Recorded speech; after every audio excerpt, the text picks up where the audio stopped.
السلام عليكم، ايه الاخبار يا شباب؟ اهلا بكم في فيديو جديد وواحده من السلاسل المميزه جدا في القناه.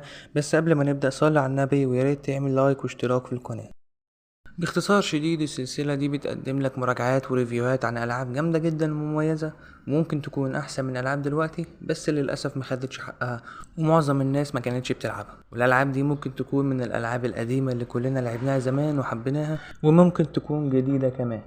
وهنا بالظبط دورنا اننا نسلط الضوء عليها اكتر، لان فعلا الالعاب دي اتظلمت وكان لازم الاهتمام بيهم اكتر، لان في العاب كتير اسوأ منهم وخدت اهتمام وشهرة اكتر منهم. علشان ما اطولش عليكم، يلا بينا في لعبة النهاردة. لعبة النهاردة هي لعبة رينيجيد من سلسلة سي ان سي، What are we looking for again? An imaginary base. Quiet. السلسلة المشهورة بألعابها الاستراتيجية.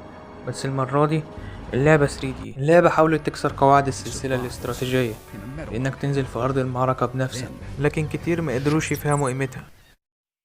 انت هنا بتلعب بشخصية اسمها هافوك، جندي قوي في الجي دي اي، بيتبعت دايما في مهمات ضد النود أعداء الجي دي اي.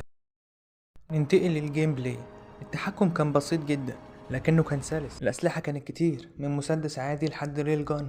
المهمات متنوعة جدا، في مهمات في صحراء، في قواعد عسكرية، مدن، حتى الأعداء اللي بتواجههم كان فيهم تنوع من جنود عاديين لحد سيارات لدبابات وفي طيارات كمان، وفي آخر اللعبة بيبقى فيهم متحولين.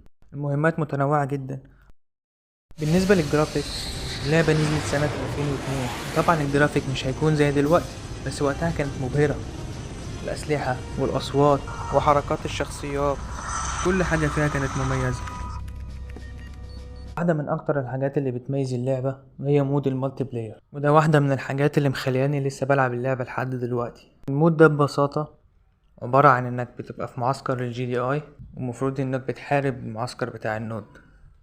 ميزة المود ده إنك ممكن تلعب بهافوك أو بباقي أعضاء الجي دي اي كلهم، ممكن تلعب بعربية أو دبابة وتروح تفجر معسكر النود. طبعا اللي كان بيقتل عدد أكتر من الجنود هو اللي كان بيقتل. واللعبة فيها مود الأونلاين، ممكن تلعب مع ناس تانية.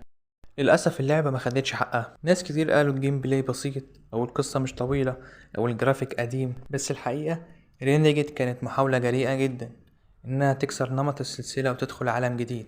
اللعبة كانت تستاهل سلسلة خاصة بيها وأجزاء تانية، بس للأسف اللعبة اتدفنت رغم إنها كانت فعلا مميزة.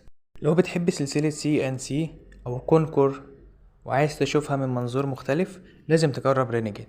هي مش أفضل لعبة أكشن في التاريخ، بس فيها روح، فيها فكرة مختلفة. بس كده، دي كانت لعبة النهاردة.